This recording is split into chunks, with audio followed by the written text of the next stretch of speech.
شاندێکی باڵایەکەتی نیشتیمانی بە سەرۆکاتی عیماد ئەحمەد و چەند ئەندامێکی مەکتەبی سیاسی و سەرکردایەتی و حیزبە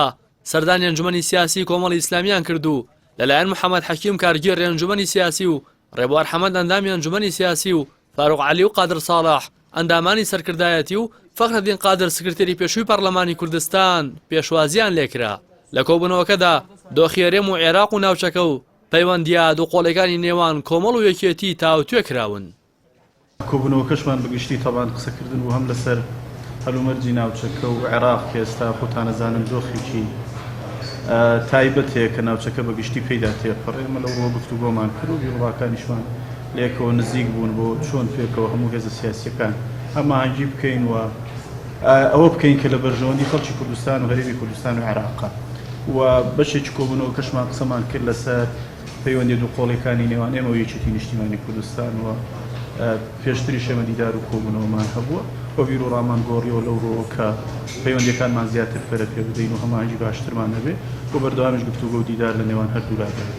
گەیشتنەوە ئەنجامی کرد. لای خۆیەوە لەتیف شێخ عومەر وتەبێژ یەکێتی نیشتیمانی پەیوەندیەکانی حیزبەکەی و کۆمەڵی ئیسلامی بە پەیوەندیەکی مێژووی ناوبرد هاوکات داماژەی بەوەش کرد ئەوان لای خۆیانەوە بۆ ئەنجامە گەشتون کە بارودۆخی ناوچەکە پێویستی بە هەماهەنگی نێوان لایەنەکان هەیە هەر بۆیە بڕیاریان داوە کە لەگەڵ لایەنە سیاسیەکان کۆ ببنەوە و سەرەتای کۆبوونەوەکانیشیان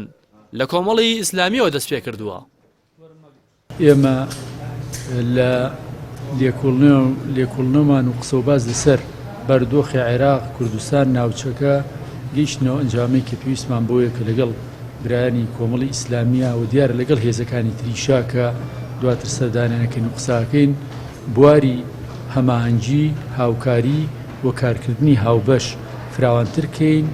و بەعەمەلی لەو مەیدانەیە پیشانی بین کە ئەتوانین وەکو دوو هێز لەگەڵ هێزەکانی تریشا هاوکاری بکەین ئەوەی لە بەرژەوەندی خەڵکی کوردستانە لێرە لە کوردستان و لە بەغا و ناوچەکەش جێبجێ بکەین و پێهستی بەڕاشکاوی قسەمان لەسەر پەیوەندیەکانی خۆمان و پەیوەندی هەردوو لامان لەگەڵ هێزەکانی کە و لەگەڵ هێزە عێراقیان و ناوچەکەش کرد و ئەوش ئەزانین کە پەیوەندی ئێمە لەگەڵ کۆمەڵی ئیسلامیە پەیوەندیی مێژوویە و زۆر خۆشی و ناخۆشیمان بەیەکەوە بەسەر بردووە و خاڵی هاوبەش لە دید و بۆ چوونمانە بەرامبەر بە مەسەلەکانی چواردەورمان زۆرە و توانین پێکەوە ئیشی باش لە پێناوی میلەتەکەمان لە پێناوی بەرژەوەندی میلەتەکەمانە بکەین. کۆمەڵی ئیسلامی کوردستان بڕیاری داوە پەیوەندیە سیاسیەکانی ڕێک بخاتەوە لەو پێناوەشدا و لە ماوەی ڕابردوو چەندین کۆبوونەوەی لەسەر چەندین ئاستی جیاواز لەگەڵ زۆرینەی لایەنە سیاسیەکان ئەنجام داوە بەو لایەنانەی کە ئۆپۆزیسیۆن و بەو لایەنە سیاسیانشەوە کە لە حکوومەتدان ئەمەش بە ئامانجی دروستکردنی کۆدەنگی نیشتیمانی و یەکڕیزی لایەنە سیاسیا کوردستانیەکان کە دروستکردنی لیستی هاوپەیمانی کوردستانی لە نێوان زۆرینەی ڕەهەی لایەنە کوردستانیەکان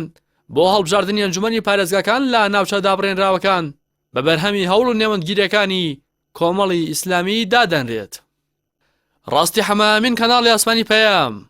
سلێمانی.